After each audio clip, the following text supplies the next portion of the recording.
Hello everyone, welcome back to voice of వినీస్ channel. Weight loss అవ్వాలనుకున్నప్పుడు weight loss డైట్లో morning బ్రేక్ఫాస్ట్లో నేనేమేమి తీసుకుంటున్నానో మీతో షేర్ చేస్తున్నాను. ఇది ఆమ్లెట్ అండి. జస్ట్ మనం ఎగ్ని బ్రేక్ చేశాక దాన్ని నేనేం కదపకుండా అలాగే ఉంచేసి అందులో కొంచెం పెప్పర్ పౌడర్, లైట్గా సాల్ట్ స్ప్రింకిల్ చేసేసి తీసుకుంటాను. ఇదొకటి. నెక్స్ట్ వచ్చేసి స్ప్రౌట్స్, మొలకలు ఉంటాయి కదండి, ఓన్లీ పెసలు. వీటిని బాగా మొలకెత్తిన తర్వాత కొంచెం ఒక పావు స్పూను నూనె వేసి అందులో తాలింపు గింజలు వేసి అది వేగిన తర్వాత స్టవ్ ఆఫ్ చేసేసేయాలి. అదే వేడికి మనం వీటిని వేసేసి అందులో మనము చాట్ మసాలా స్ప్రింకిల్ చేసుకుంటే చాలా హాయిగా తినొచ్చు. టేస్ట్ చాలా బాగుంటుంది ఇవి.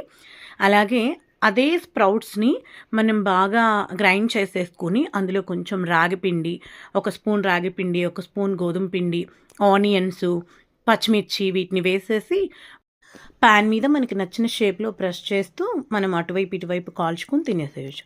అలాగే boiled egg, pepper, no salt హియో, వాటిని చిన్న చిన్న ముక్కలు కట్ చేసేసుకొని బాయిల్డ్ ఎగ్లో పెప్పర్ వేసేసుకొని తినేసేయచ్చు.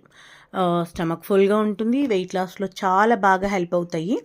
సో నెక్స్ట్ వచ్చేసి రాగి పిండితో చక్రాలండి. అలాగే మినపుండ, అది పొట్టు లేకుండా గుళ్ళు ఉంటాయి కదండి, వాటితో చేసిన మినపుండ అది.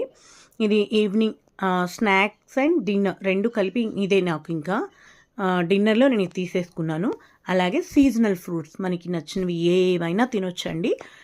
నేనైతే ఇక్కడ ఒక హాఫ్ జామకాయ, యాపిల్, పొమోగ్రనేట్ సీడ్స్ అయితే తీసుకున్నాను. 1 డేలో ఏదో ఒక ఫ్రూట్ మీరు తినేలా చూసుకోండి. అలాగే రాగి జావలో వేయించిన పంప్కిన్ సీడ్స్ వేసుకొని తాగుతాను.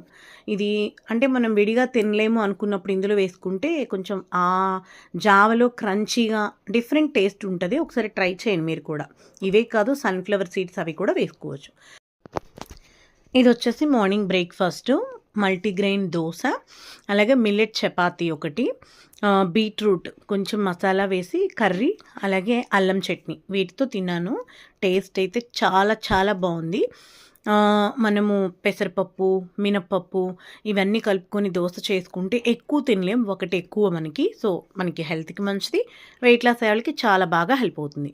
ఇంకోటి ఏంటంటే, నేను ఇది పిజ్జా అనుకుంటారు, ఏదైనా అనుకోండి, నేనైతే ఇలా చేసుకుంటాను. ఒక బ్రెడ్ పీస్ని ఫ్రంట్ బ్యాక్ మనం ప్యాన్లో పెట్టుకొని కొంచెం అటు ఇటు కాలిన తర్వాత అందులో ఆనియన్స్, క్యాప్సికమ్, క్యారెట్, టొమాటో వేసుకొని దానిపైన చీజ్ పెట్టేసి ప్యాన్ మీద లిడ్ పెట్టేస్తాను. ఆవిరికి ఆ చీజ్ మెల్ట్ అయిపోయి ఇట్లా ఉంటుంది. టేస్ట్ బాగుంటుంది.